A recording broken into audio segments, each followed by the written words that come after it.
Analysis ভিডিওতে। অবশ্যই মনে রাখবেন আমাদের এই ভিডিওগুলো শুধুমাত্র পাবলিক অ্যাওয়ারনেস তৈরি করার জন্যে পাবলিশ করা হয় এবং এডুকেশনাল পারপাসেই অনলি তৈরি করা হয় বা পাবলিশ করা হয়। আমাদের অ্যানালাইসিসের দ্বারা কোনো রকমের কোনো বাই সেলের নির্দেশনা আমরা প্রদান করিও না এবং সেটা কারো কাছ থেকে আসলে কাম্যও করি না যে এটা থেকে আপনি কোনো বাই সেল নির্দেশনা গ্রহণ করুন। এটা আমরা মনে করি না। জেনে রাখবেন শেয়ার বাজারে বিনিয়োগ ঝুঁকিপূর্ণ এবং যেকোনো রকমের লাভ বা লস ক্ষতি যেটাই হোক না কেন সেটার জন্য সম্পূর্ণরূপে আপনার একক সিদ্ধান্তই লায়াবল থাকবে। যাই হোক, আমরা আমাদের এডুকেশনাল পারপাসে যে ভিডিওগুলো পাবলিশ করে আসছি সেটারই ধারাবাহিকতায় আমরা মার্কেটের আপডেটস নিয়ে আজকে একটু কথা বলবো। আপনারা স্ক্রিনে দেখতে পাচ্ছেন ইন্ডেক্সের চার্টটা নেওয়া হয়েছে। ইন্ডেক্সের কারেকশন গত 4 দিন ধরে হচ্ছে ছোটখাটো ভাবে যদি আমি বলি, এবং বিভিন্ন রকমের টেকনিক্যাল পয়েন্ট অফ ভিউ থেকে আমি দেখানোর চেষ্টা করেছি। আপনারা দেখতে পাচ্ছেন যে আমার এখানে বেশ কয়েকটা ইন্ডিকেটর আছে, তার মধ্যে অন্যতম হচ্ছে বলিঞ্জার ব্যান্ড এবং মুভিং অ্যাভারেজ। সেই সঙ্গে আমরা আদার্স কিছু যদি প্রয়োজন হয় সময়ের সাথে সাথে সেগুলো নিয়েও ডিসকাস করব। আপনারা দেখতে পাচ্ছেন যে বলিঞ্জার ব্যান্ড এই জায়গাটাতে, আপনারা এই মার্ক করার জায়গাটাতে আমি যদি একটু মার্কিং করে দিই, এই জায়গা থেকে এই জায়গা অর্থাৎ এই পুরো ডিস্টেন্সটা যদি কাউন্ট করেন তাহলে বিশাল লম্বা একটা গ্যাপ ক্রিয়েট করেছিল। তো বলিঞ্জার ব্যান্ডের এই রকম সিচুয়েশনে নর্মালি যে জিনিসটা হয় যে সাস্টেইন করে না, এটাকে স্কুইজ হতে হয়। যেমনটা এইখানে স্কুইজ হয়েছে। আমি স্কুইজের ব্যাপারে এর আগেও বলেছিলাম, আপনারা হয় আমার পূর্বের ভিডিওগুলো দেখলে এটার ব্যাপারে আরো ক্লিয়ার ধারণা পাবেন। তো সেই স্কুইজ অবস্থা কিন্তু আরো হচ্ছে। তো এইটা যদি আরো 10-12 দিন কন্টিনিউ করে তাহলে হচ্ছে এই স্কুইজ অবস্থাটা আরো কিছুটা হওয়ার চান্স আছে। তো সেইটা অবজার্ভ করার বিষয়। 2 নাম্বার হচ্ছে আমরা দেখতে পাচ্ছি যে শর্ট টার্ম মুভিং এভারেজ যেটা হচ্ছে নীল ব্লু কালারের যে লাইনটা দেখতে পাচ্ছেন, এই শর্ট টার্ম মুভিং এভারেজটা কিন্তু একটা ব্রেকডাউন হয়েছে। আজ মানে গত লাস্ট ওয়ার্কিং ডেতে সেটা একটা কনফার্মেশন আসছে। তো আগামী 10 দিনের জন্য যদি আমরা মনে করি তাহলে মার্কেটটা কিছুটা বেয়ারিশ বা একটু ল্যাগিং ফ্যাক্টর হিসেবে কাজ করতে পারে বা একটু বেয়ারিশ থাকতে পারে according to short term moving average. But আপনারা যদি দেখেন যে গ্রিন কালারের যে লাইনটা আছে এটা হচ্ছে মিড টার্ম, এটা নিয়ার অ্যাবাউট 35 ডেইজ এর একটা মুভিং এভারেজ। তো এর পূর্বে যখন কারেকশন হয়েছিল এই 35 মুভিং এভারেজ যেটা, সেখানে কিন্তু সাপোর্টটা পেয়ে মার্কেট আবার বেড়েছিল এবং গতকালকেও এটা কিন্তু এখানেই সাপোর্টটা পেয়েছে আমরা দেখতে পাচ্ছি। অর্থাৎ লো ক্রিয়েট করেছিল, আপনারা হয়তোবা দেখে থাকবেন 5704 পয়েন্ট এবং এটা ইন্ডিকেট করছে 5706 পয়েন্ট। সো এটা একটা সাপোর্ট জোন মিড লেভেলের, এবং এইখানে যদি সাপোর্টটা পেয়ে যায় তাহলে আস্তে আস্তে সে শর্ট টার্ম মুভিং অ্যাভারেজের উপরে যে বুলিশ মোমেন্টাম গেইন করবে। তো আমাদের হাইপোথেসিস হচ্ছে মার্কেট মেবি এই জায়গাটাতে একটা কনসলিডেশন করতে পারে, এবং আমরা একটা ধারণা দেওয়ার চেষ্টা করেছি যে ওভারঅল ব্যাংকিং সেক্টর হয়তো মিড সেপ্টেম্বর থেকে একটু রিভার্স হওয়ার চেষ্টা করতে পারে। সেটা বিভিন্ন রকমের ইন্ডিকেটর দেখে আমাদের এই অ্যাজাম্পশন গুলো আসছে। আপনারা আপনাদের মতো করে অ্যানালাইসিস করবেন এবং যাচাই করে দেখবেন যে এইটার সিমিলারিটিস আপনারা পান কিনা বা বিভিন্ন ভিন্ন কোনো কিছু আপনারা পাচ্ছেন কিনা সেটাও দেখতে পারেন। অবশ্যই ডিফারেন্ট মত থাকলে আমাদের কমেন্ট সেকশনে জানাতে পারেন, সেই ক্ষেত্রে আমরা সেটা পর্যালোচনা করে দেখতে পারি। তাহলে দুইটি বিষয় এখনো পর্যন্ত আমাদের হাতে পেন্ডিং আছে, আমরা অবজারভেশনে রেখে দেখতে পারি। এক হচ্ছে বলিঞ্জার ব্যান্ড আরো বেশি স্কুইজ হয় কিনা, দুই হচ্ছে মিড টার্ম মুভিং এভারেজ যেটা, সেইটাতে আলটিমেটলি সাপোর্ট পায় কিনা সেটা দেখার বিষয়। এই দুইটা যদি আমাদেরকে কনফার্ম করে, থার্ড যে জিনিসটা আমরা দেখব সেটা হচ্ছে এই মুভিং এভারেজের কনফার্মেশন। এই জায়গাটাতে যেমন কনফার্মেশন হয়েছে আমরা এই কনফার্মেশন হয়তোবা দেখার চেষ্টা করতে পারি। তো মার্কেট এখন যেরকম আছে সেটা যদি আরো 1 সপ্তাহ বা 10 দিন কন্টিনিউ করে তাহলে একদম এই লেভেলে চলে আসার একটা পরিস্থিতি তৈরি হলেও হতে পারে, অথবা প্রায় কাছাকাছি এসে আবার ইউটার্ন নিয়ে একটা যাওয়ার স্কোপ তৈরি হলেও হতে পারে। তো এটা আসলে দেখার বিষয়, এবং আলটিমেটলি এখানে সাপোর্ট পায় কিনা সেটা আপনারা আপনাদের অবজারভেশনে রেখে দেখার চেষ্টা করবেন। তো এই পর্যন্ত গেল মার্কেটের আপডেটস। আমরা পরবর্তী কিছু স্টক নিয়ে আলোচনা করব, যেগুলোর অ্যানালাইসিস দেখে আমরা বোঝার চেষ্টা করব একটা হাইপোথেসিস দাঁড় করানোর জন্য। আমরা ব্র্যাক ব্যাংকে এখানে নিয়ে আসছি এক্সাম্পল হিসেবে। আপনারা দেখতে পাচ্ছেন শর্ট টার্ম মুভিং অ্যাভারেজ, এই যে ব্লু লাইন যেটা, এটা বরাবরই এই যে কনসলিডেশন ফেজটা, পুরো ফেজটা হচ্ছে শর্ট টার্ম মুভিং অ্যাভারেজের উপরে। এবং রিসেন্ট টাইমে আপনারা দেখতে পাচ্ছেন যে বুলিঞ্জার ব্যান্ডের কথা বলেছি, এইটা এবং এই জায়গাটা ডিস্টেন্সটা খুব বেশি ছিল, বাট এটা আস্তে আস্তে স্কুইজ হয়ে আসতেছে। তো যেই ব্যাপারটা এখন লক্ষণীয়, ইন্ডেক্সের বেলায় যেরকম আমরা বলেছি, এই বুলিঞ্জার ব্যান্ডটা স্কুইজ হয়ে এসে কি হয় সেটা দেখার বিষয়। পুরোপুরি স্কুইজ হয়ে এই লোয়ার যে ব্যান্ড সেটা এই প্রাইস লেভেলটাকে টাচ করে কিনা, অথবা প্রাইস লেভেল কারেকশন হয়ে লোয়ার ব্যান্ডটাকে টাচ করে কিনা সেটা একটা দেখার বিষয়।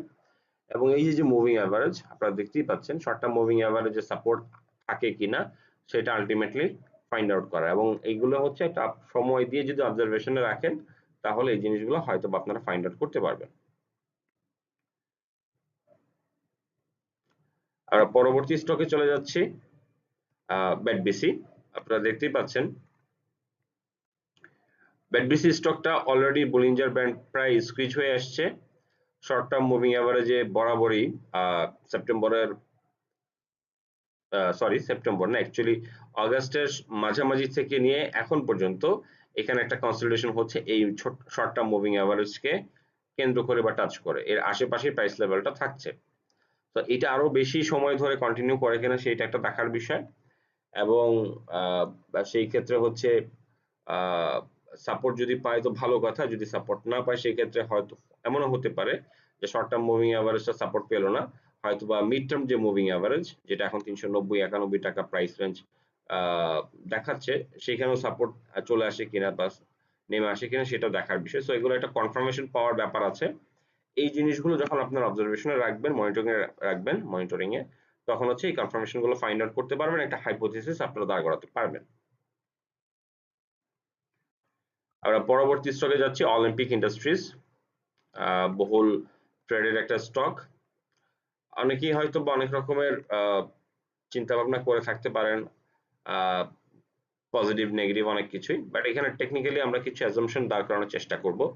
First of all, Olympic industries 120 টাকা থেকে শেয়ারটা উঠে আসছে এবং এখন চলে 208 টাকা, 220 টাকা পর্যন্ত উঠেছিল, তার মানে 100 টাকার একটা গেইন হয়েছে এটা।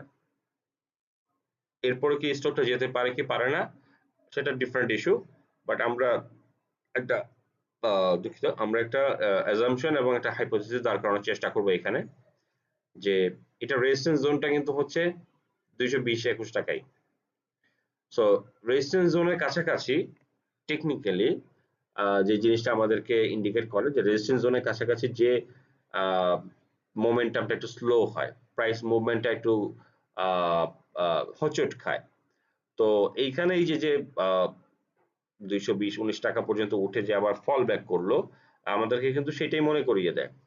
তো 220-21 টাকায় যেহেতু রেজিস্ট্যান্স আছে, সো এইটা একটা ইস্যু এবং এটা দেখার বিষয় যে এই জায়গাটাতে সাস্টেইন করে কিনা, ব্রেকআউট করে সাস্টেইন করে কিনা। তার মানে আপনার শেয়ার প্রাইস অবশ্যই 222-23 টাকার উপরে রাখতে হবে, এবং সেখানে যদি রাখতে পারে, সেখানে যদি কনসলিডেশন হয়, তাহলে ধরে নেবেন যে এই যে বুলিশ গেইনটা হয়েছে বা প্যাটার্ন বা র্যালিটা ক্রিয়েট করেছে, সেই র্যালিটা আরো বেশ কিছু দূর কন্টিনিউ করবে। বাট যদি এখানে সাস্টেইন করতে না পারে, প্রাইস যদি বারবার এখানে টেস্টেড হয়ে হয়ে ফল করার একটা ইঙ্গিত দেয়, সেই ক্ষেত্রে ধরে নেওয়া যায় বা একটা অ্যাজাম্পশন দাঁড় করানো যায় যে হয়তো বা এখানে প্রাইস লেভেলটা সাস্টেইন নাও করতে পারে। আবারও আমরা একটা জিনিস বলে রাখি যে আমাদের এই অ্যানালাইসিস ভিডিওগুলো শুধুমাত্র এডুকেশনাল পারপাসে পাবলিশ করা হচ্ছে, তো আপনারা সেটাকে সেভাবেই ট্রিট করবেন। সর্বশেষ যে স্টকটা, আমরা যে স্টকটা নিয়ে এখন কথা বলবো সেটা হচ্ছে লিন্ডে বিডি। আপনারা দেখতেই পাচ্ছেন যে লিন্ডের একটা চ্যানেল আমরা ড্র করেছি আপওয়ার্ড মুভমেন্টের একটা চ্যানেল, এবং এই চ্যানেলটার আমরা বটম যদি দেখি যে বটম গুলো কিন্তু অনার করেছে। সো এই লেভেলে হচ্ছে বাই এর জন্য খুব ভালো একটা প্রাইস।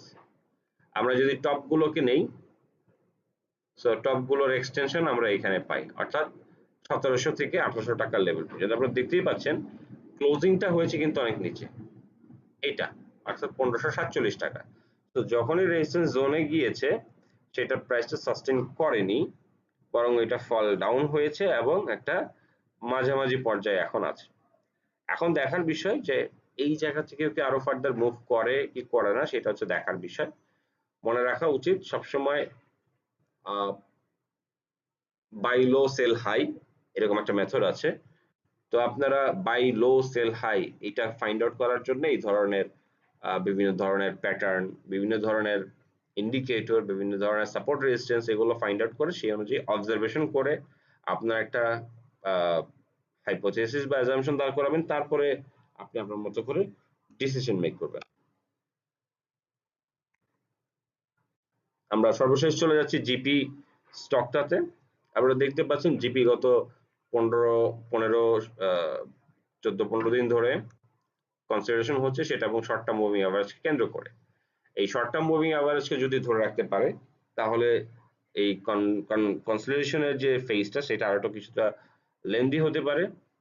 আমরা দেখতে পাচ্ছি বলিঞ্জার ব্যান্ড খুব বেশি গ্যাপ ক্রিয়েট করেছিল, সেটা আবার আস্তে আস্তে স্কুইজ হয়ে আসছে। সো এই যে যে স্কুইজ হয় সেটাতে আরো হয়তো বা 5-7 দিন বা 10 দিনের মতো সময় লেগে যেতে পারে, এবং এই 10 দিনের মধ্যে সাস্টেইন করবে কিনা এই লেভেলের প্রাইসটা সেটার একটা কনফার্মেশন আপনারা হয়তো বা আগামী সময়গুলোতে পাবেন। তো এই সবগুলো জিনিসই অবজারভেশনের জিনিস। আপনারা অবজার্ভ করতে করতে একটা পর্যায়ে যে অনুধাবন করতে পারবেন আইদার এটা সাস্টেইন করবে অথবা করবে না, সেটা আপনি নিজে থেকেই ওই ব্যাপারটা ফিল করতে পারবেন, এবং ইন্ডিকেটর গুলো আপনাকে সেভাবে সিগন্যাল দিবে।